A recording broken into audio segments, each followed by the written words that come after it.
Thank you very much Kaustubh. खूप आनंद होतो आहे. या क्षणाची खूप 3 वर्षापासून तरी साधारणतः वाट होती. मी सिनर्जीतून खूप आधीपासून 2012पासून सुरुवात केली. तिकडे बसायचो खूपदा. याच्यात माझ्या इन्स्पिरेशनमध्ये कौस्तुभ दिवेगावकर सरांचं आणि मृण्मयी जोशी मॅडमचं मी भाषण ऐकलं होतं. त्याच्यामधून एक इन्स्पिरेशन मिळालं होतं आणि मी आज इथपर्यंत आलो आहे. होप सो की माझ्या मनोगतातून तुम्हाला पण काही इन्स्पिरेशन मिळेल. मी माझ्या पूर्ण मनोगतात माझी पहिली थोडक्यात एक जर्नी सांगणार आहे आणि त्याच्यानंतर मी काही युनिक गोष्टी किंवा टिपिकल UPSC प्रिपरेशनबद्दल काही चुका होतात किंवा मला कोणत्या याच्यात पॉझिटिव्ज मिळाले त्याच्याबद्दल बोलू इच्छितो. मी प्रॉपर आहे सिंदेवाहीचा. हे एक तालुक्याचं स्थळ आहे चंद्रपूर डिस्ट्रिक्टमध्ये. सिंदेवाहीचं लोकेशन जर सांगायचं झालं तर ताडोबा टायगर पार्क आपल्या सगळ्यांना माहीत आहे. त्याच्या बफर रिजनमध्ये हे माझं गाव येतं. प्रायमरी एज्युकेशन तिथंच, जिल्हा परिषदची शाळा, मराठी मीडियम आणि 10वीपर्यंत सिंदेवाहीतच. त्याच्यानंतर 11वी-12वी ब्रह्मपुरीला केलं. अतिशय सर्वसाधारण. पहिलं माझ्या शाळेच्या इयर्समध्ये 17वा-18वा रँक यायचा माझा त्यावेळेस. पण एक आईवडिलांची चांगली शिकवण होती. आईवडील दोघंही शिक्षक आहेत आणि त्यांनी असं कधी बर्डन केलं नाही की अभ्यासच करायला पाहिजे, तू क्लासमध्ये वरती पहिलाच यायला पाहिजे. त्याच्यामुळे जेवढा पण अभ्यास केला मी त्यावेळेस हे सगळं आवडीतून झालं. मला करायचं आहे, मला इंटरेस्ट आला तर मी वाचीन, नाही आला नाही वाचणार. त्याच्यात काही इन्सिडन्सेस आहेत छोटे छोटे. जेव्हा मी 5व्या वर्गात होतो, प्रायमरी नंतर हायस्कूलमध्ये आलो, तेव्हा आमच्या क्लासमध्ये प्रिन्सिपल यायचे. ते विचारायचे, प्रत्येकाला त्यांनी उभं केलं याच्यात की तुम्हाला मोठे होऊन काय व्हायचं आहे. हा एक साधा प्रश्न आहे, आपल्याकडे होतो खूपदा याच्यात. माझ्या वेळेस त्यावेळेस एक हॅशटॅग असायचं. आमच्या वेळेस सगळ्यात जास्त चालायचं ते पोलीस. प्रत्येकजण उठून ते पोलीस सांगायचं. 2-3 सांगितलं, मी पण म्हटलं मला पोलीस व्हायचं. घरी गेलो, वडिलांना सांगितलं की असं असं झालं आणि मी त्याच्यात पोलीस सांगितलं. वडील म्हणते पोलीस नको सांगू, पुढच्या वेळेस कलेक्टर सांग म्हणतं. म्हटलं ठीक आहे कलेक्टर सांगतं. पण कलेक्टर असतं काय? मला तर तेव्हापर्यंत तिकीट कलेक्टरच माहीत होतं. आपले जे TC असतात तिथपर्यंतच सगळं. पण म्हटलं सांगून पाहू. त्याच्यानंतर जेव्हाही कोणी आले, गट शिक्षण अधिकारी किंवा कोणतेही मोठे लोक आले क्लासमध्ये, कलेक्टर सांगायचो. मी जेव्हाही कलेक्टर सांगायचो ना, तर समोरचे जे पण होते ते फार अप्रिशिएट करायचे. वा collector, very good very good. याच्यात ते डिग्रीपर्यंत सुरू राहिलं याच्यात. मग एक वाटत राहायचं की काहीतरी स्पेशल आहे, काहीतरी आपण करायचं याच्यात. प्रिपरेशन पण किंवा त्या डायरेक्शननी पण कधी गेलो नाही याच्यात. नॉर्मल सगळं स्कूल लाईफ सुरू होती. एक 9वीत असताना वडिलांचे मित्र आहेत, ते सायको ॲनालिस्ट आहे याच्यात. तेव्हा मी पर्सनॅलिटी डेव्हलपमेंटचा एक क्लास केला होता त्यांच्याकडे. निवासी शिबिर होतं. त्याच्यामध्ये मला निमोनिक्स आणि अशा गोष्टी शिकायला मिळाल्या. हाऊ अवर ब्रेन फंक्शन्स, आपलं कॉन्शियस आणि सबकॉन्शियस पॉवर कशी असते.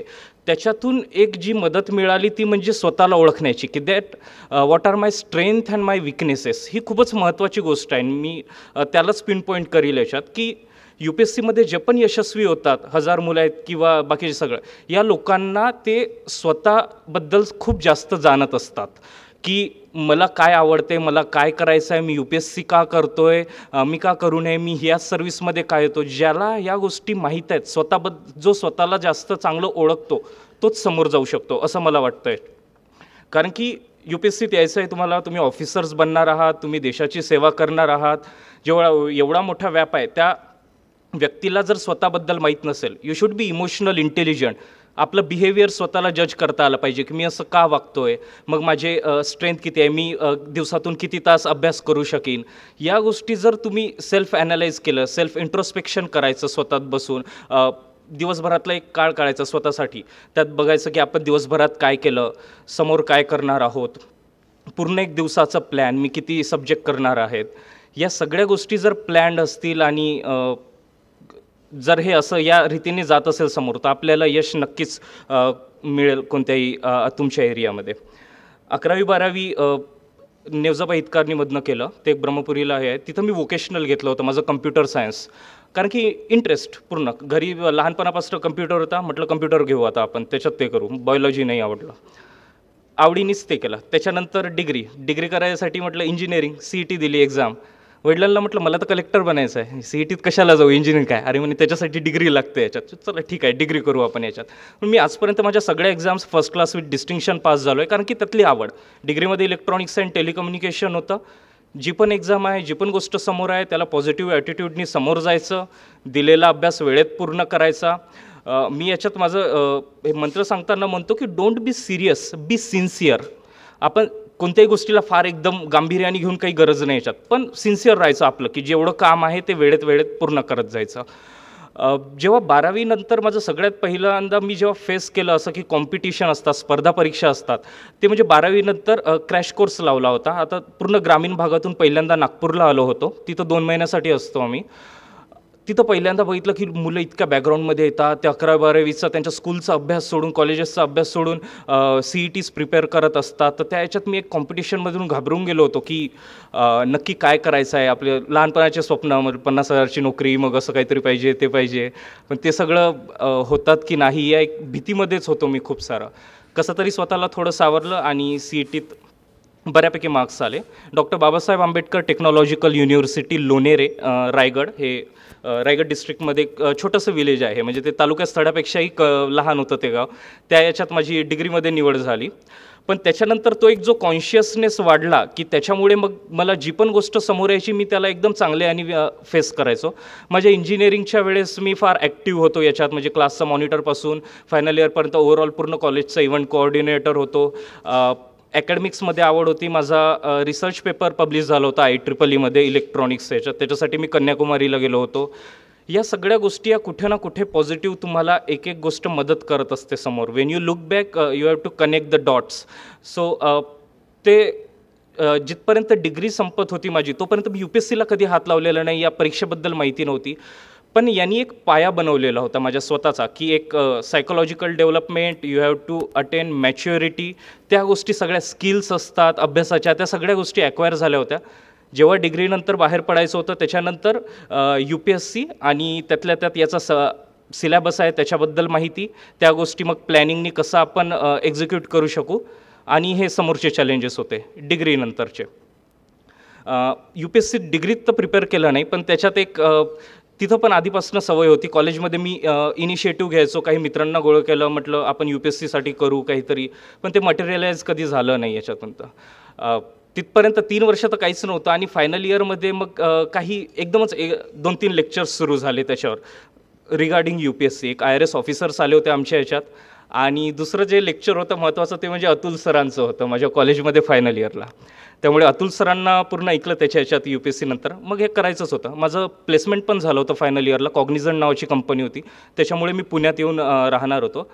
पण निर्णय घेताना आपण पण जसं आपलं क्लास रॅशनल आहे तसं आपणही रॅशनल. अतुल सरांकडे आल्यावर म्हटलं तुमच्याकडे क्लास का लावावा मी याच्यात, म्हणजे जस्ट बिकॉज की तुमचं एक सेमिनार मी माझ्या कॉलेजमध्ये अटेंड केला आहे याचा अर्थ असा नाही की मी पुण्यात आल्यावर हाच क्लास करावा याच्यात.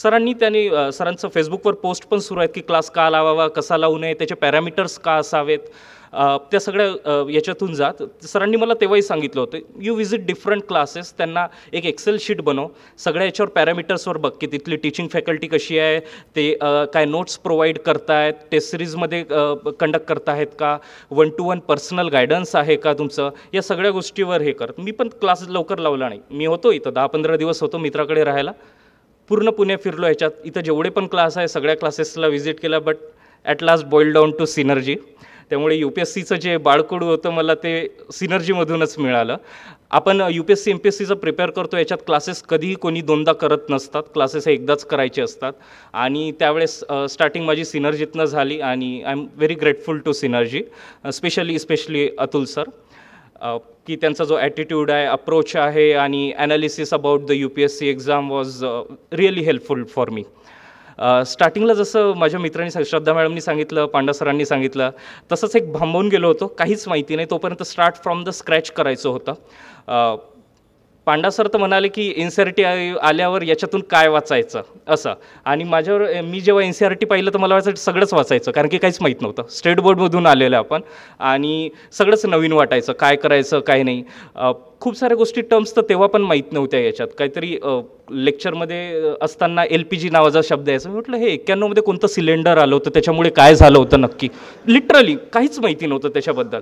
पण हळूहळू अवेअरनेस वाढत गेला त्याच्याबद्दल की हे, आणि तो 91 फारच महत्त्वाचा इयर ठरत होता, कारण की माझं बर्थ इयर पण 91 आहे, आणि ते इंटरव्ह्यूमध्ये पण त्याच्या थ्रू मग असे क्वेश्चन्स जातात. ते महत्त्वाचं होतं. एक एक टप्पा करत गेलो. थँकफुली माझा सक्सेस ग्राफ हा परफेक्ट होता. त्याच्यात मी 2013ला पहिला अटेम्प्ट दिला, सगळ्या प्रिलिम्स पास होतो. म्हणजे इवन MPSC UPSC मी तेव्हा पण SBIची एक्झाम दिली, LIC द्यायची, सगळे एक्सपिरियन्स एक्झाम देण्यात कधी कमी करायचे नाही. त्याच्यात खूप सारे एक्सपिरियन्सेस मिळतात, तुम्हाला नवीन काहीतरी शिकायला मिळतं प्रत्येक एक्झामचा. आणि कोणती एक्झाम अशीच जाऊन म्हणून मी दिलेली नाही, त्याच्यात एक सिरियसनेस कॉन्शियसनेस होता. त्या एक्झामचं थोडं बहुत ज्या गोष्टी वेगवेगळ्या गोष्टी असतात त्या प्रिपेअर करून मी जायचो. 13चा पहिला अटेम्प्ट सगळ्या प्रिलिम्स पास, पण मेन्सचं पूर्ण प्रिपरेशनच व्हायचं होतं. त्याच्यात माझ्या वेळेस सिलेबस चेंज झाला होता, 2 ऑप्शनल मी प्रिपेअर केले होते, त्याच्यानंतर मला एकच चूज करायचा होता. तर जिथपर्यंत ऑप्शनलचं प्रिपरेशन आणि GSचं प्रिपरेशन होईल ते तेवढं झालं नव्हतं.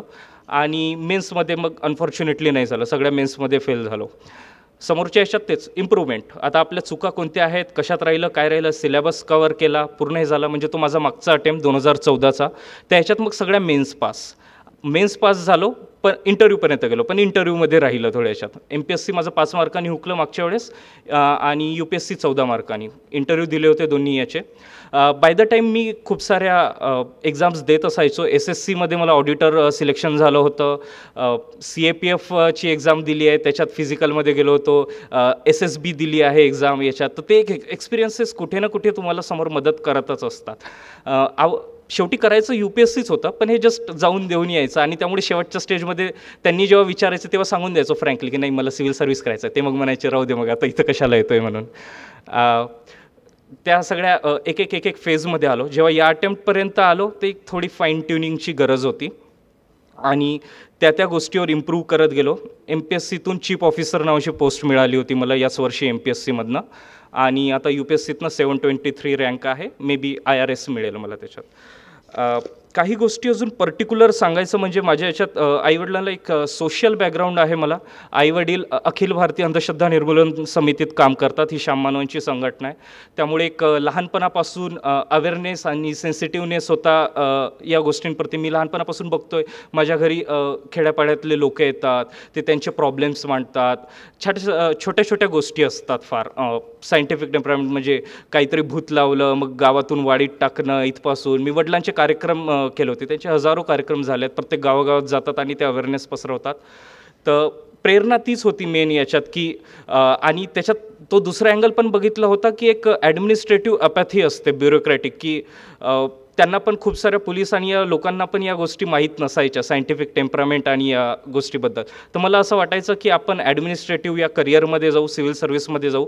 एक मोठ्या आपण पोझिशनवर असतो, you have ability to influence people, there is something good in me and I want to tackle it down to my society. आणि हीच एक इन्स्पिरेशन होती आणि समोर येत गेलो.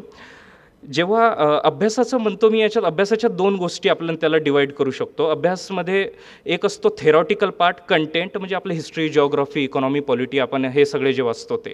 आणि दुसरं असतं, ती गोष्ट असते सायकोलॉजिकल, टेम्परामेंट आपण त्याच्याबद्दल बोलतो. ही गोष्ट तेवढ्याच महत्त्वाची, आपण त्याच्यावर जास्त लक्ष देत नाही. म्हणजे ती प्रिलिम्स असू दे एक्झाम, मेन्स असू दे, या पूर्ण याच्यात इंटरव्ह्यूमध्ये तर पूर्ण तीच गोष्ट चेक केलेली जाते. तर जेव्हा पेपर आहे माझा, मी 1-2 वर्ष प्रिपेअर केलं आणि नंतर प्रिलिम्स जर आता जवळ आहे मी त्याच्याबद्दल बोलतो. 2 तासात मी स्वतःची माझी मेंटल स्टॅबिलिटी कशी आहे याच्यावर खूप काही डिसाइडिंग असतं. म्हणजे एकच प्रश्न जर मी शांत असेल, रिलॅक्स असेल तर तो बरोबर येऊ शकतो, आणि थोडंच घाईगडबडीत असेल, थोडं टेन्स झालो तर तो चुकू पण शकतो. तर त्याच्यामुळे स्वतःला आपली एक मेंटल हेल्थ चांगली ठेवायची आहे, मानसिक स्वास्थ्य सुधारायचं आहे. आपण रिलॅक्स कसं जास्त राहू शकू, कॉन्सन्ट्रेशन कसं वाढवू शकू, या गोष्टींवर जास्त भर द्यायला पाहिजे असं मला वाटतं. आपल्यामध्ये एक फारच चुकीचा असा एक गैरसमज आहे याच्यात की लहानपणापासून की खेळणं, बाहेर फिरायला जाणं, पिक्चर पाहणं, या सगळ्या गोष्टी म्हणजे एन्जॉयमेंट, आणि अभ्यास इट्स लाईक अ पनिशमेंट. ते आपल्या लहानपणापासून होतं, आपल्याला बसवलं जातं याच्यात, मग आपण जबरदस्तीने मन मारून बसतो अभ्यासाला. पण ही गोष्ट UPSCमध्ये चालत नाही. तुम्हाला आवड असायला पाहिजे. तुम्ही तुमच्या कोणत्याही क्लासमधल्या टॉपर्सला विचारा किंवा इथं UPSCचे यशवंत आहेत त्यांना विचारा, याच्यात दे ऑल लव स्टडिंग. जेव्हा एखादा सब्जेक्ट मला दिवसातून 10-12 तास, कधी तर 15 तास घेऊन बसायचा आहे, तर त्याच्यात आवड असणं, इंटरेस्ट असणं हे तितकंच महत्त्वाचं आहे. मग स्वतः मॅन्युप्युलेट पण करता येतं त्या गोष्टी. म्हणजे कसं की जिओग्राफी आहे, तर वा आपल्या भारताच्या जिओग्राफीबद्दल मला कळेल, त्यामुळे हा किती छान सब्जेक्ट आहे. हिस्ट्रीबद्दल मला माहिती होईल, इकॉनॉमीचं इतकं सारं पेपरमध्ये येते, त्या गोष्टीबद्दल मला जास्त कळणार, त्याच्यामुळे मग मी हा सब्जेक्ट वाचणार. असं करत करत मी सगळ्या सब्जेक्टला माझे फेवरेट सब्जेक्ट बनवत गेलो आणि सगळ्या सब्जेक्टला त्याच इंटरेस्टने वाचत जायचो. त्यामुळे जर तो इंटरेस्ट असेल तुमच्या याच्यात तर तुम्हाला ते गोष्ट ग्रास्प करण्यात तेवढं मदत होत असते आणि आपण मग त्याच्यात समोर जात असतो. दुसरा एक पॉईंट म्हणजे आपल्यापैकी खूप जणांनी काही क्लासेस लावले असतील आणि काही क्लासेस लावणार आहेत. सिनर्जीमधले पण आहेत. एका क्लासमध्ये 50 ते 100 150पर्यंत मुलं असतात त्याच्यात. सगळे तर आपल्याला इथं या साईडला कधी दिसत नाही. पास होणारे फक्त 5-10 असतात. तर हे कमी कुठून जातात याच्यात? आपण काही छोट्या छोट्या गोष्टी मिस करतो. मे बी मला माझ्या बॅकग्राऊंडचा फायदा होता. माझे आईवडील टीचर आहे आणि मी कधीही गुरुजनला त्या स्थानी बघितलं आहे. मी टीचरला कधीच एक म्हणतात मुलामध्ये टिंगल करतो आपण किंवा शिव्या देतो, तसं मी कधीच केलेलं नाही याच्यात. कारण की मला माहिती आहे की टीचर हा शिकवायला किती एफर्ट्स टाकत असतात, ते किती जेन्युइन असतात. याच्याबद्दल पर्टिक्युलर याच्यासाठी बोलतो आहे की जेव्हा आपण क्वेश्चन करायचंच आहे, टीचरच्या कोणत्याही गोष्टीवर आपल्याला क्वेश्चन करायचं आहे, पण त्याच्यावर विश्वास हवा की ते ज्या गोष्टी सांगत आहेत त्या बरोबर आहेत की नाही. मग त्या तुम्ही त्यांच्याशी डिबेट डिस्कशनमधून चांगल्या गोष्टी समोर येऊ शकतात. पण त्या गोष्टी फॉलो करा. आपल्याकडे हे इतकं कॉमन आहे ना. समजा एक्झाम्पल देतो याच्यात की अतुल सर शिकवायचे, एक साधं सांगायचं असं, रोज सकाळी उठल्यावर सिलेबस वाचायचा, पाठ करायचा, ठीक आहे. रात्री झोपताना एकदा मॅप घेऊन बसायचं, म्हणजे मॅपचे सगळ्या लोकेशन्स वगैरे पाठ होतील. आता इतकं जनरल सजेशन आहे ना, आपले जर 100 मुलं असतील ना क्लासमध्ये, सगळ्यांच्या डोक्यावर जाते हे काय नेहमीचंच आहे, होऊन जाते याच्यात. पण मी तसं नव्हतं केलं. मी त्या एक एक गोष्टीला मी काय करायचं, त्याला जस्ट पेगच करून ठेवला. जर मी हे केलं तर मी पास होईन, जर मी हे नाही केलं तर मी पास नाही होईन. माझ्याकडे एकच ऑप्शन आहे, मला पास व्हायचं होतं एक्झाममध्ये, UPSC क्रॅक करायचे. मग मी काय करणार, तर मी ती गोष्ट फॉलो करणार. ती गोष्ट हे होत राहिली पाहिजे याच्यात. आपल्याला तुम्ही डिस्कस करा, गुरूंना, आपल्या जे पण मेंटॉर्स आहेत, तुमचे गाईड आहेत, त्यांना सगळ्यांना फॉलो करा. अशा एकदम लाईटली गोष्टी सोडू नका. हा एक ॲटिट्यूडचा आपला फॉल्ट असतो आणि इट मेक्स डिफरन्स. मला असं वाटतं की जे यशस्वी असतात किंवा या एक्झाम्समध्ये काही कारणास्तव जे इथपर्यंत येऊ शकत नाही. स्वतःची ओळखबद्दल म्हटलं आणि सेल्फ स्टडी हा फारच महत्त्वाचा आहे याच्यात. कोणतेही क्लास किंवा बाकीच्या गोष्टी हे सगळं तुम्हाला स्पून फीडिंग करणार नाही आहेत की हे वाच ते वाच. याच्यात आपल्याला एक आवड असली पाहिजे, स्वतःहून अभ्यास करण्याची सवय असली पाहिजे. त्याच्यामुळे आपल्या चुका आपल्यालाच कळत जायला पाहिजे याच्यात, की माझं रायटिंगमध्ये काही राहतं आहे का, अक्षरं कुठं दुरुस्त करायच्या याच्यात. त्याच्यात मग आपण आपल्या मेंटर्सचा गायडन्स घेऊ शकतो याच्यात. जेव्हा मी म्हटलं जसं की 100 स्टुडंट असतात क्लासमध्ये, कोणतंही टीचर पर्टिक्युलरली काही मुलांकडे जास्त लक्ष का देतात याच्यात. मी तर इथं आलो, माझं काही ओळखी तर नव्हती लांडे सरांशी याच्यात की त्यांनी जास्त लक्ष का द्यावं, किंवा ते तरी तुमच्या क्लासमधून निवडून असं सांगणार नाही की तू नितीश तुला यायचं आहे इकडे, मी तुझ्यावर जास्त लक्ष देईल, असं नाही. हे तुम्हाला दाखवायचं आहे याच्यात, सर मला करायचं आहे याच्यात, मी एवढे एफर्ट्स पुट केले आहेत, मी हार्डवर्क केलेलं आहे, मला या नोट्स काढल्या आहेत, मी हे प्रश्नांची उत्तर लिहिलेली आहेत याच्यात. त्यावरून मग त्यांना पण फार इझी असतं ओळखणं की कोण इथपर्यंत येतं आणि नाही याच्यात. जर तुम्ही कोणत्याही लेवलवर असाल, कुठून पण स्टार्ट करा, तुमचे हार्डवर्क एफर्ट्स पुट करण्याची जर तयारी असेल तर तुम्ही नक्कीच इथपर्यंत येऊ शकता असं मला वाटतं. UPSC त्यांच्या नोटिफिकेशनमध्ये पण काही क्वालिटीज सांगत असतात. पर्सनॅलिटी टेस्टसाठी त्या पर्टिक्युलर सांगत असतात की मेंटल अलर्टनेस, लॉजिकल एक्सपोजिशन अशा. मला खूप जण विचारतात की ॲटिट्यूड काय असायला हवा. आपण खूप सारे ऑफिसर्स बघतो याच्यात, सर सिनियर सर आहेत आपल्याला, परदेशी सर आहेत, माहिती आहे विश्वास नागरे पाटील सर आहेत याच्यात. त्यांना एकदा ऑब्झर्व करा की ऑफिसर्स कसे असतात, त्यांचं बोलणं काय आहे, त्यांच्या प्रत्येक गोष्टीबद्दल व्ह्यूज काय आहेत, त्याच्याबद्दल या क्वालिटीज तुम्हाला आत्मसात करायचं आहे. ही अशी गोष्ट नाही आहे की UPSC तुम्हाला आतमध्ये घेईल, म्हणजे ट्रेनिंग देईल आणि नंतर मग तुम्ही ॲडमिनिस्ट्रेटर बनणार, म्हणजे तुम्ही त्याच्यावर सोडू शकत नाही, नाही तुम्ही ते झाल्यावर पाहू असं नाही आहे. UPSC आधीच या 3 ज्या स्टेजेस आहेत ना, प्रिलिम्स, मेन्स, इंटरव्ह्यू, याच्यामध्ये तुम्हाला टेस्ट करत असते की तुमच्यात ती ॲबिलिटी आहे का, किंवा तुम्ही किती ट्रेनेबल आहात, फ्लेक्झिबल आहे, की तुमच्या ट्रेनिंग देऊन तुम्हाला एक चांगलं ऑफिसर बनवता येईल का. तर या सगळ्या सर्च करत असतं. तर आपण त्या सगळ्या क्वालिटीज बघायच्या ऑफिसर आणि त्यांच्यासारखं राहणे फॉलो करायचं याच्यात. माझं तर लहानपणापासून आवडतं आहे planning management. If you fail to plan you plan to fail. तर प्रत्येक गोष्ट ही प्लॅन असायलाच पाहिजे याच्यात, की मी समोर काय करणार आहे. समजा अभ्यास करताना मे बी 2 सब्जेक्ट घेऊन बसता येईल आपल्याला. एक सब्जेक्ट बोर झाला की दुसरं सब्जेक्ट, दोन्ही बोर झाले की मग करंट अफेअर किंवा न्यूजपेपर वाचता येईल. सोशल नेटवर्किंगचा एक मोठा पार्ट आहे याच्यात, की मला पण एक आधी मीथ होतं, म्हणजे UPSC म्हणजे खूप अभ्यास करावं लागते, सिरियस व्हावं लागतं आणि या गोष्टी. मग मी माझा मोबाईल स्विच ऑफ करून ठेवीन. तेव्हापासून पण मी 3 वर्ष प्रिपेअर करतो, आजपर्यंत कधी गरज पडली नाही. माझं फेसबुक अकाउंट डिॲक्टिवेट केलं नाही किंवा WhatsApp बंद केलं नाही. आपण या गोष्टींचा पॉझिटिव्ह कसा फायदा घेऊ शकतो हे सगळं आपल्यावर आहे. जस्ट लाईक फेसबुक किंवा ट्विटरवर खूप मोठे लोक असतात, ते लोक काहीतरी वाचत असतात, आर्टिकल शेअर करत असतात. मला पर्सनली शशी थरूर, रामचंद्र गुहा आहेत, मी त्यांना ते फॉलो करत असतो आणि ते वाचत असतो. त्याचं प्रत्येक कोणतीही करंटची जी गोष्ट सुरू आहे त्याच्यावर त्यांचं ओपिनियन येत असतं.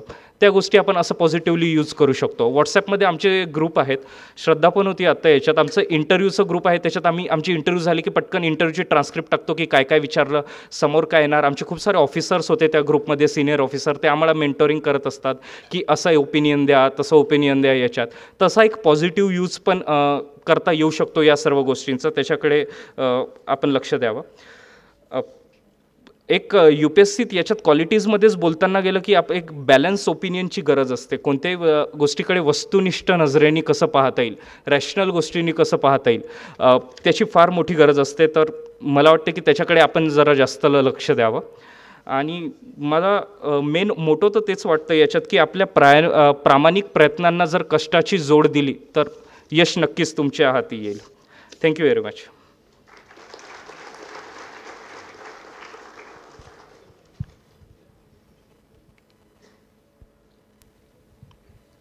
येस.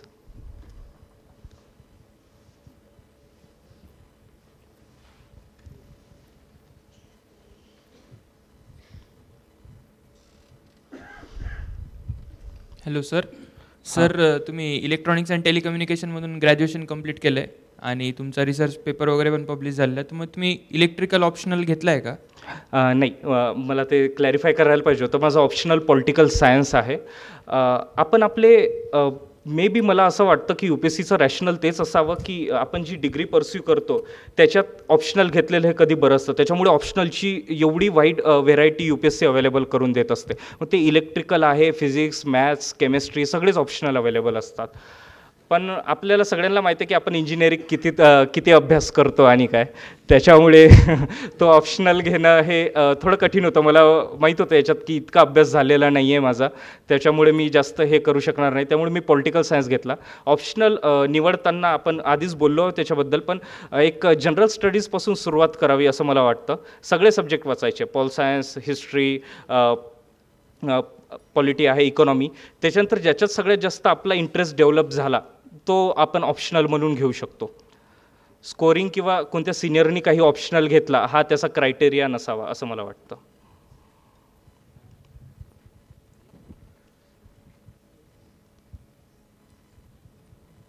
ठीक आहे, थँक्यू व्हेरी मच. अच्छा सर, CSATमध्ये जो पॅसेज आहेत त्या पॅसेजचं रीडिंगचं कॉम्प्रेन्शन थोडं सांगा आणि थोडी टेक्निक सांगा की त्याला कशा पद्धतीने क्वेश्चन हँडल करता येईल. CSAT सध्या क्वालिफाईंग आहे. मी पण माझे पहिले जे 2 अटेम्प्ट होते तेव्हा CSAT हे त्याचे मार्क्स मोजायचे, त्याच्यामुळे ते फार इम्पॉर्टंट होतं आणि मला पण प्रिलिम्स सोपी होती. आता मी पण इम्प्रूव्हमेंटसाठी पुन्हा समोरचा अटेम्प्ट देईल. GSवर जास्त भर आहे, पण CSATला आपण एका लेवलपर्यंत यायची फार गरज आहे की ज्याच्यात पासिंग झालं, 100+ मार्क्स आले की नंतर मग आपण CSATला ठेवून GSकडे वळू शकतो. CSATचं जे पॅसेजेस आहे त्यांची प्रॅक्टिस असायला हवी. त्याच्यात इंग्लिशमध्येच जर आपण प्रिपेअर करत असू तर आपलं वाचन तेवढं असायला हवं. वाचन in the sense Indian express आहे, द हिंदू आहे, त्यांचे एडिटोरियल वाचायचे. आणि वाचताना इंग्लिश इम्प्रूव्हमेंट कसं करायचं, मी पण मराठी बॅकग्राऊंडचं आहे, याच्यात इंग्लिशमध्ये खरंच थोडा प्रॉब्लेम होतो याच्यात. पण एक हार्डवर्कची फार गरज आहे. जेव्हा पण मी काही इंग्लिश वाचत असतो, एक शब्द नाही आला तर कितीही वाटलं कंटाळवाणं तरी तर डिक्शनरीत जायचं, वाचून काढायचं. अर्थ जिथपर्यंत त्याचा समजत नाही तोपर्यंत समोर जायचं नाही. नाहीतर असंच आपण एक खोटा विश्वास स्वतःला देतो की नाही मला कळलं आहे याच्यात, आपण समोर जायला काही हे नाही, असं नाही करायचं. जिथपर्यंत समजत नाही असं आपण समोर जाता येईल पॅसेजेसचं. पॅसेज पूर्ण वाचून नंतर मग त्याच्यावरचे प्रश्न सोडवता येतील. पॅसेजमध्ये अजून एक गोष्ट आहे याच्यात की काही डिफिकल्ट असतात थोडे कम्प्रेहेंड करायला. जस्ट लाईक बायोलॉजी माझं सब्जेक्ट नव्हतं, मला बायोलॉजीचे तेवढे पण आत्ताही थोडे डिफिकल्ट जातात. त्याला एक मेकॅनिकल पार्ट पण येऊ शकतो याच्यात बायोलॉजीचं, की असं गरजेचं नाही. सगळं क्वेश्चन तुमच्यासमोर आहे, आन्सर पण तुमच्यासमोर आहे. तर पहिल्या गोष्टीला हा पहिला स्टेटमेंट आहे, दुसऱ्या गोष्टीला हा दुसरं स्टेटमेंट आहे, हे तिसरं त्याचं कॉन्क्लुजन आहे, याच्यावरून हे होत आहे तर त्याच्यावरून तसं होत आहे, असं एक लॉजिक लावून तुम्ही सरळ उत्तर काढू शकतात. त्याच्यात नेमकं काय होतं आहे हे जर कळालं नाही, तुम्हाला जास्त कळलं नाही तरी पण त्याच्यात तुम्हाला एक मार्क्स मिळता येईल. प्रॅक्टिस करा त्याच्यात. सोपं होईल. मी जेव्हा प्रिलिम्सचं प्रिपरेशनचं म्हणतो याच्यात माझी जेवढ्या MPSC दिल्या बाकीच्या सगळ्या मिनिमम मी 50 पेपर सोडवायचो कोणत्याही पेपर आपल्या प्रिलिम्सच्या एक्झामचे. त्याच्यात सेल्फ ॲनालिसिस फार महत्त्वाचं आहे, क्वांटिटीपेक्षाही क्वालिटी. जेव्हा एखादा पेपर सोडवतो याच्यात तर ते करताना मी त्याच्यात माझी स्वतःची मेथड होती. याच्यात काही टेक्निक वापरायचो की एक जर मी प्रश्न सोडवला तर मी याच्यात कॉन्फिडंट आहे का, तर मी त्याच्या बाजूला C लिहायचो, याच्यात प्रश्न सोडवायचो, पेपर सोडवायचं तसं. काही याच्यात लिस्ट कॉन्फिडंट आहे, हा एकदमच तुक्का मारलेला आहे, असे प्रश्न. जेव्हा हे पूर्ण पेपर संपायचा त्याच्यानंतर मी पूर्ण ते एक्सेल शीटसारखं ते बनवून काढायचो. कॉन्फिडंट केवढे प्रश्न होते, कॉन्फिडंटवाला चुकायला नको, तुक्के किती मारले होते, त्याच्यातले किती आले, प्रॉबॅबिलिटी कळते त्याच्यावरून, लिस्ट कॉन्फिडंट किती होतो आणि त्याच्यातले किती बरोबर आले. यानी एक स्वतःचा तुम्हाला फार अंदाज येईल. याच्यानंतर आता ते एवढं इझी होऊन जातं की मग समोर जेव्हा प्रश्नपत्रिका येते तुम्हाला आरामात त्या क्वेश्चनबद्दल काहीच माहिती नाही, पण तो प्रश्न पाहूनच तुम्ही ठरवू शकता की हा माझा बरोबर येणार की नाही. ही कॅपॅसिटी याच्यातून डेव्हलप होते. स्वतःच्या विचारांवर कंट्रोल पाहिजे, स्वतःला माहीत पाहिजे की आपलं अभ्यास किती झाला आहे, आपण काय करू शकतो. आणि एवढं ॲनालिटिकल, ही थोडी कठीण प्रोसेस आहे, कंबरसम आहे, टाईम लागेल, पण इफेक्टिव्ह आहे, तुम्ही करू शकता.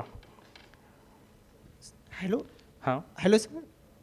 सर, तुम्ही MPSC आणि MPSC पण क्रॅक केलेली आहे, तर MPSC आणि UPSCचा अभ्यास म्हणजे सायमल्टेनियसली केला, म्हणजे कसा केलेला आहे MPSC पण?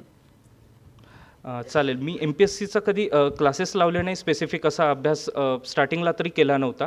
UPSCपासून स्टार्ट केलं. UPSCची एक्झाम दिली ज्यावेळेस, पण MPSC प्रत्येक वेळेस देत राहिलो याच्यात, त्याच्या पण तेवढ्याच मेन्स. UPSCसारखंच माझं जर्नी होती MPSCची पण. MPSC जेव्हा जवळ आली त्याच्यानंतर मग महाराष्ट्राचा भूगोल, महाराष्ट्राचा इतिहास, महाराष्ट्राची पॉलिटी म्हणजे ते पंचायत राज आणि महाराष्ट्राची इकॉनॉमी, हे काही पर्टिक्युलर टॉपिक्स आहेत जे UPSCमध्ये कवर होत नाही, ते एक वेगळ्यांनी कवर केले. आणि MPSCला अजून प्रत्येक एक्झामची डिमांड ही थोडीफार वेगळी असते, थोडीफार आपल्याला स्ट्रॅटेजी बदलावी लागतं.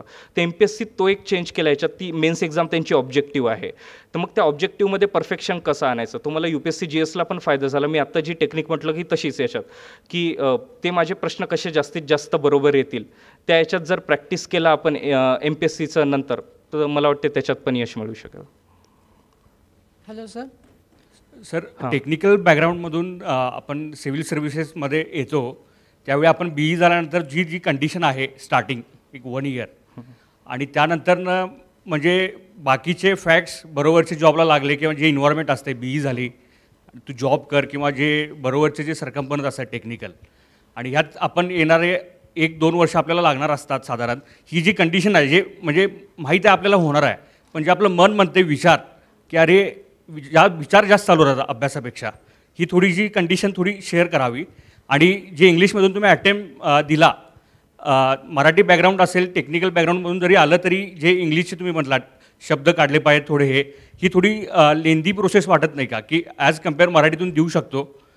थोडं लँग्वेजबद्दल पण बोलाल. चालेल. पहिल्या प्रश्नाकडे जातो याच्यात, की हा खरंच फार पेशन्सचा काळ असतो, परसिवरन्स लागतं तुमच्या याच्यात, कारण की ही प्रोसेस फार मोठी आहे. पण मी इथपर्यंत आलो, माझी पॉझिटिव्ह स्ट्रेंथ मी तेच सांगतो की मी मेंटली फारच स्ट्रॉंग आहे याच्यात. मला कधीच वाटत नाही. मी तुम्हाला मागच्या वर्षीचं एक्झाम्पल सांगतो. UPSC जेवढ्या वरतीतून जाऊन तुम्ही खाली पडाल ना, तेवढ्या जास्त मोठं जखम होत असते. मी मागच्या वेळेस इंटरव्ह्यू दिलेला होता 14 मार्क. जसं फायनल रिझल्ट आला, 2 वाजता रिझल्ट आला होता. रिझल्ट आला, पाहिलं, अच्छा ठीक आहे, नाही झालं म्हटलं. माझी स्वतःची टेक्निक आहे की कसं थोडंसं रिलीज व्हायचं. झोपलो त्याच्यानंतर अर्धा तास, आणि समोरच्या 2 वाजता रिझल्ट लागला होता. मी 3 वाजता मी माझ्या लायब्ररीमध्ये बसलो होतो समोरच्या अटेम्प्टचा अभ्यास करत. हा एक फरक असतो की तुम्ही कोणत्या स्टेजमधून आला किंवा काही फेल्युअर आला की त्याच्यातून किती लवकर बाहेर येता, तुम्ही किती स्ट्रॉंग असता. नाहीतर मी बाकीचे माझे मित्र बघतो की तुम्ही डिस्कशन करत जाता, त्याच्यात दुसरा स्वतःचं दुःख सांगतो. काही मुलं स्टेबल पण होतात, पण बाकीचे मित्र एवढे रडगाणं करणारे असतात की त्यांच्यामुळे मग हे मित्र पण डिप्रेशनमध्ये यायचं, यार खरंच फेल झालो. त्यांना ते रिअलाईज होते नंतर, हो मी फेल झालो याच्यात म्हणून. पण मी या गोष्टीपासून कधीही दूरच राहिलो, मला त्याचा कधीच फरक पडलेला नाही. पॉझिटिव्ह ॲटिट्यूड बिलकुल, मला माहिती आहे समोर होणार आहे याच्यात. टेक्निकल बॅकग्राऊंड नंतर मला स्टार्टिंगला मला पण भीती वाटायची. 2-3 महिने लेक्चर आपल्या क्लासेस झाल्यानंतर म्हटलं काहीतरी SSC पास करू, पोस्ट घेऊन निघून जाऊ याच्यात. पण नंतर हळूहळू मला एक कॉन्फिडन्स येत गेला की मी जेव्हा टेस्ट सिरीज सोडवलं, अभ्यास केला, मला माहिती आहे माझे प्रामाणिक एफर्ट्स आहेत, मी हार्डवर्क करायला कधी पण तयार आहे, त्याच्यामुळे समोर जाईनच. एक कमिटमेंट आणि डिसिप्लिनचा फार मोठा उपयोग होतो याच्यात. माझ्या घरचं बॅकग्राऊंड तेवढंही हलाखीचं नाही आहे, त्यामुळे खिशात कधी पैसे असायचे, पण मी कधी पिक्चर पाहायला वगैरे कधीच गेलो नाही किंवा बाहेर जायचं असेल, हे गोष्टी मी टाळल्या याच्यात. ह्या छोट्या छोट्या गोष्टी असतात, पण या थोड्या टाईम कन्झ्युमिंग होत्या याच्यात. त्यामुळे अशा गोष्टीपासून जेवढं आपण दूर राहिलं तर आपल्याला एक पॉझिटिव्ह इफेक्ट होऊ शकतो. मी प्रत्येक गोष्टीकडे पॉझिटिव्ह याने बघतो. टेक्निकल बॅकग्राऊंड आहे, मी दुसऱ्या असं ह्युमॅनिटीज किंवा त्यांच्यातून काही मिळत नाही असं मला कधीच म्हणायचं नाही, पण आपण ज्या बॅकग्राऊंडमध्ये आलो, मला जे पण कोणी विचारतील मी त्यांना काय शिकवीन, तर तुम्ही तुमच्या बॅकग्राऊंड आणि आत्तापर्यंत जे केलं आहे याच्याकडे तुम्ही पॉझिटिव्हली कसं बघाल याच्यावर खूप काही डिपेंड करतं.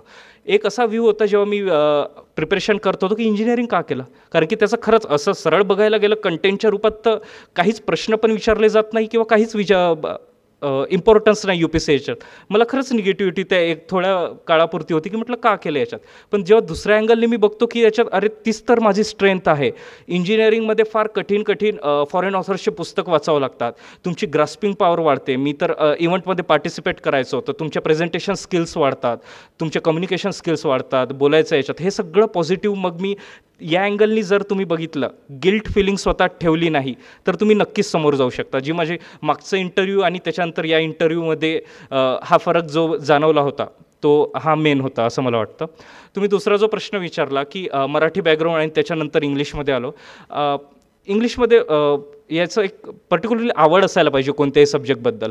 मराठीतून करता येतं. माझे खूप सारे मित्र आहे, आत्ताचा टॉपर अन्सार आहे, त्यांनी पण पूर्ण मराठीत केलेलं आहे, त्याच्यात काही प्रॉब्लेम नाही. पण ॲटलिस्ट तुम्ही मराठी जर केलं तरी पण त्याच्यात तुम्हाला शेवटी काही इंग्लिशमधल्याच गोष्टी रेफर करावं लागतात कारण की काही स्टँडर्ड रेफरन्सेसची कमतरता आहे मराठीमध्ये. इंडियन एक्सप्रेस फॉलो करतो आम्ही, हिंदू फॉलो करतो, तर तेवढं समजण्यापुरतं तरी पण इंग्लिश माहिती असायला हवं. You are trying to become an all India service officer, so English थोडीफार यायलाच हवी असं मला प्रत्येकाला वाटतं. अटेम्प्ट मराठीतून असेल काही हे नाही त्याच्यात, पण इंग्लिश तेवढी तरी यायला पाहिजे. जस्ट तेच. हां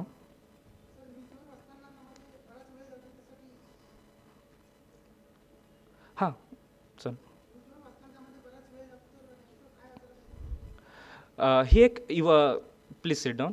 ही एक इव्हॉल्विंग प्रोसेस असतं. मी पण जेव्हा स्टार्टिंगला आलो तर दुपारच्या 12पर्यंत तो पेपरच असायचा. कधी कधी तर दिवसभर तो पेपरच्या बाहेर निघत नव्हतो. समजत नाही, कळत नाही स्टार्टिंगला आपल्याला की काय वाचायचं. आपण कोणत्याही पॉलिटिकल गोष्टी वाचत जातो जे आपल्याला UPSCच्या कामाच्या नसतात. बट बाय द टाईम जसं UPSCच्या सिलेबसची होल्ड येईल तुम्हाला, तुम्ही बाकीचे GS वाचाल तेव्हा मग तुम्हाला ती एक स्पेसिफिक गोष्ट कळत जाईल की याच्यातलं नेमकं माझ्या कामाचं काय आहे, आणि आपण हळूहळू लिमिट करत जाऊ या गोष्टीला.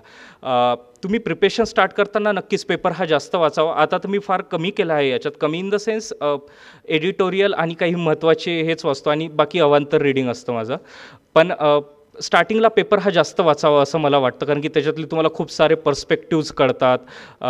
एखाद्या प्रश्नाबद्दल एक दुसरं ओपिनियन, तिसरं ओपिनियन, या सगळ्या गोष्टीचं पण त्यांचे ओपिनियन जसे आहेत तसे वाचायचे नाही आहेत. आपण जेव्हाही वाचन करतो ना, एक स्वतःची इन्फॉर्मेटिव्ह प्रोसेस एक सुरू ठेवायची कॉन्शियस, की मला काय वाटतं आहे, मला हे पटतं आहे की नाही, हे खरंच बरोबर आहे की नाही, त्याला ॲनालाइज करत राहायचं आणि त्या गोष्टीची नक्कीच मदत होईल असं मला वाटतं. हां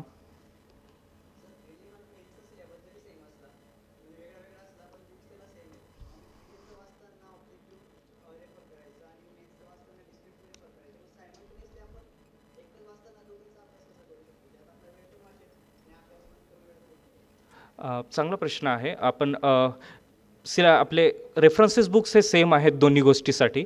जेव्हा आपण प्रिलिम्सकडे वळतो तर त्याच आपण ज्या नोट्स काढायची मला फार सवय आहे. मी कोणत्याही याच्यात हे केलं त्याचे खूप फायदा असतो. काही वाचत राहिलं, नोट्स काढतच राहायचं. एक तर झोप लागत नाही त्याच्यामुळे लिहित राहिलं तर, आणि तुमचं छान बंच तयार होतो. त्यामुळे रिव्हिजन करणं फार सोपं होऊन जातं त्याच्यामुळे.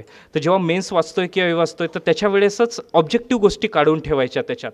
आणि UPSC असं पण नाही आहे की नुसतंच ऑब्जेक्टिव्ह विचारतं, त्याच्यात पण ॲनालिटिकल आणि क्रिटिकल पार्ट असतोच, की हे असं लॉजिक का झालं, या गोष्टीपुढे असं काय आहे, ट्रेंड काय आहेत, हे UPSC विचारतच असतात त्या गोष्टी.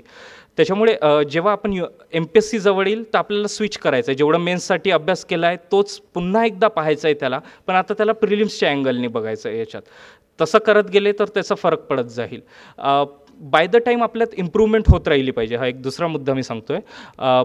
जसं मी फर्स्ट इयर म्हणजे UPSCचं फर्स्ट इयर म्हणतो आहे मी, त्याच्यापासून मी जसं 12पासून प्रिपरेशन केलं तेव्हाच्या नोट्स काढल्यात. मी त्या नोट्स प्रत्येक वर्षी वाचतो. प्रत्येक काही माझ्या ठराविक इंटरवल नंतर त्याचं रिवाईज करतो. मला त्याच्यातला वेगळाच अर्थ कळत जातो प्रत्येक वेळेस, कारण की बाय द टाईम जसं तुमचं रीडिंग वाढतं, जसं मॅच्युरिटी वाढतं, तुम्हाला त्यातल्या नवीन गोष्टी कळत असतात. तर त्यामुळे एक नोट्स बनवा आणि त्या गोष्टी रिवाईज करत राहा, त्याच्यात नवीन काहीतरी ॲडिशन करता येईल का असं बघत राहा.